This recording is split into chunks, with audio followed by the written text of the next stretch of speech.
Hi, I'm Baby Robot, and today I'll be talking about shutdowns. Today I wanted to talk about shutdowns because I recently had one and it came upon me as a bit of a surprise. I wasn't really expecting it and therefore I couldn't mitigate it. And basically I wanted to talk about what led up to that and the other ones that I've had. So I've always really liked walking. I haven't been known to take 3-hour walks sometimes. I guess walking is a bit of a stim for me. So I was itching for a walk and I asked my girlfriend and my flatmate if they wanted to go for a walk with me. And they did. And we ended up walking for quite a while, and it would usually be, you know, right up my alley. But partway through I just got so tired and it just, you know, the more we walked, the more my energy decreased, and then to the point where I was just existing on just on functioning level where I could continue walking methodically and just keep going forward, following the others, but not do much else. I couldn't really process many actions, and so I couldn't even, like, you know, make the moves to go on the bus, which my flatmate suggested that I go on the bus home, but that was gonna be too complicated. Basically just plodding along was the only thing I could do, and some very like minor answers to questions. Obviously I was getting some questions: what do you want to do? What should we do? Are you okay? Do you want some food? Things like that. And I could just make minor answers to them like and just kind of plod along. Couldn't really look at anyone in the face. Like, usually when I shut down or get super upset, meltdowny, I can't even look at someone's face. It takes me a while to be able to get to that stage. So yeah, I just kind of like looked ahead of me, kind of towards the ground, just going, and then I got home and had a couple of biscuits and waited for my girlfriend to come with some food, and then I perked up after a rest and some food and it was fine. But basically the way I got through it was just to not try anything, just keep going towards home. And if I had tried to talk too much or tried to do anything complicated, I'm sure I would have just ended up crying and cowering, probably just kind of going like that, which is a pretty common position for me in that situation. If that had happened when I was at home, I would have been able to just, you know, put my head under the blankets or put my face into the corner of the couch, you know, something like that, and then just wait for it to pass. Just kind of lie there with my eyes closed. But when I'm out, it's, you know, a whole nother story. It can be a bit difficult to know what to do, especially when your brain's almost turned off. It's like, you know, it's like your brain has gone, I know what I gotta do to survive this. All other, you know, abilities I'm just gonna clamp down on. And, you know, just existing is tiring in that sort of situation. The noises and the sights and movement. So usually I try to kind of, these days, since I know what are the warning signs, what makes me get like that, and what to expect and things like that, I can kind of like headed off at the pass a lot of the time. Like, it doesn't happen quite as often as it used to when I didn't know what was going on, and would end up just kind of like, yeah, turning into a little ball. So knowledge is power, but I really think learning what to do has helped, but sometimes you just can't, you can't predict it. But the warning signs that I usually find help me notice when I'm going to go into shutdown is like little sounds and sights that are kind of startling, will make me really like jump, or like it'll feel like really like this kind of jarring in my brain, or like a little electric shock. Like it'll just feel like really bad, and I'll start to feel like annoyed at just, you know, people just trying to be around me and interact with me. And if I'm going quite silent and just like, even though I'm having thoughts of, you know, what's going on and what other people are saying around me, I don't really want to say anything, interact, take part in the actual discussion. I kind of realize, oh, it might be heading towards that, so I'll just, you know, listen to my brain, listen to my body and go with it.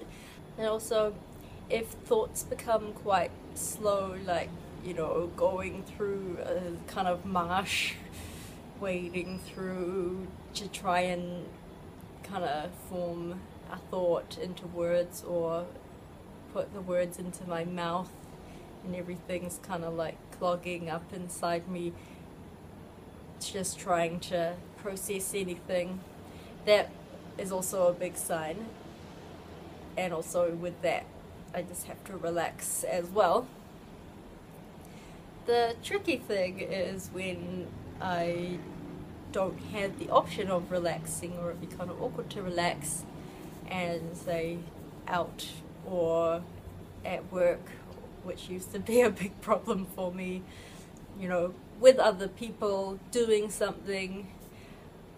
It's quite a pain. I think these days I just try and remove myself from the situation and just hope that people understand.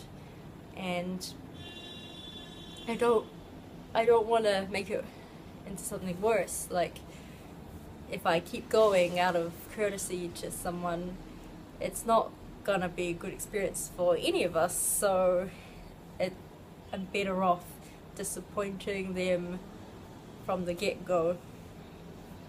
And I remember trying to work through shutdown while I was having, you know, many shutdowns each day. It was just so hard, just like staring at the computer screen like, what does this say?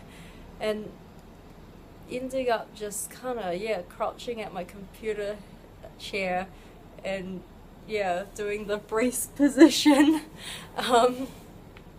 Not being able to respond to anyone when they ask what's going on, what I need, am I okay?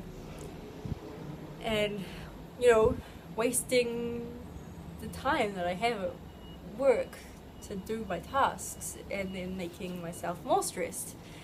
So having a shutdown at work can be, you know, a real pain. I used to shut myself in the bathroom a lot, but then I would get trapped because I wouldn't be able to leave. And sometimes I had to actually text someone to like kind of come and coax me out.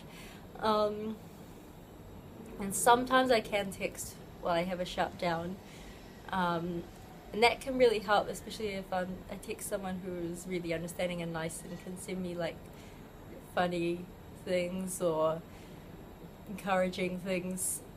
And I think like verbal communication can sometimes be difficult, while at the same time written communication isn't, and also vice versa, but it's more commonly that way. It's just something about verbal communication that seems to be quite tricky for a lot of autistic people. I used to have baby puppy at my desk at work, and I would very often sit there like this, staring at the screen, rocking, even when I was not shut down, but you know, was kind of staving it off, I would kind of just like type like this or like this, and people just kind of got used to it, and sometimes people would pass and go, oh, how cute. And yeah, Baby Puppy was a very good work assistant. It was actually given to me by a workmate, so yes, I'm very thankful to have Baby Puppy. I think having a comfort item is really important in, you know, stressful situations. That's why I keep my Daisy Duck Tsum Tsum in my bag. Just, I think if that sort of thing comforts someone, it is really important to have it around at all times, because you just never know when you're gonna melt down or shut down. It just could crop up at literally any time when you're least expecting it, when you're having so much fun, when you're doing something you've wanted to do for ages, and it is a pain. I know there's the spoon analogy that a lot of people use, whereas you have a certain amount of spoons of energy in your day, and so you have to choose wisely what you're going to do with each spoon, and sometimes your days can be, you know, less spoonful than others and less spoonful than they used to be. So I think that's what's happening to me at the moment. I think that's a good analogy for me. And looking at it like that, it's kind of like if you reach a very low amount of spoons, then your body's like, okay, I've only got one spoon left, and the task at hand is to get home. So I'm going to use that spoon on getting home. There is no spoon left for talking. There is no spoon left for making decisions. And if you get to no spoons, then you can really just crash. So I guess it was good that I still had a spoon left and I could actually get home. And so in a way I did do well, not pushing myself and just using that last spoon wisely. Another analogy is the battery analogy, which I quite like, especially since I'm a baby robot, and it feels like, you know, sometimes your battery is really low and you haven't recharged properly, or maybe it's not charging efficiently or using the charge, you know, inefficiently, and so you end up with a really low charge, and so you're gonna shut down like a computer if you continue on the way you are. And so it's important to kind of look at your internal battery, you know. I guess you can visualize the little battery symbol, what percentage you have left, and use that, the remaining percentage accordingly, until you can get to a place where you can recharge, like your bed, your couch, a little safety nook, the library, or, you know, at school if there's a classroom, quiet classroom you can go into that you can recharge in. The causes for shutdowns can be different for everyone.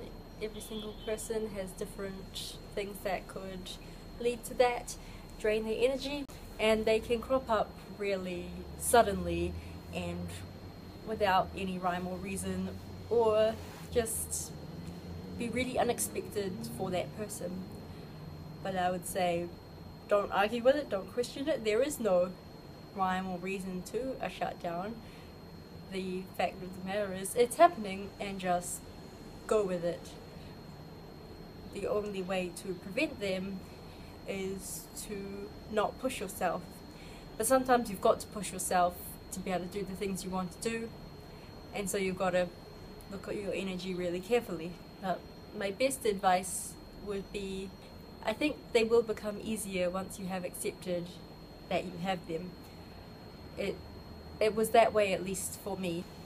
Along with everything else I say, accept yourself, well, accept your shutdowns too, and they'll treat you kinder because they'll know that you're listening to them. Like anything else your body does, a grumbling of the tummy, it'll treat you better if you accept it for what it is and deal to it.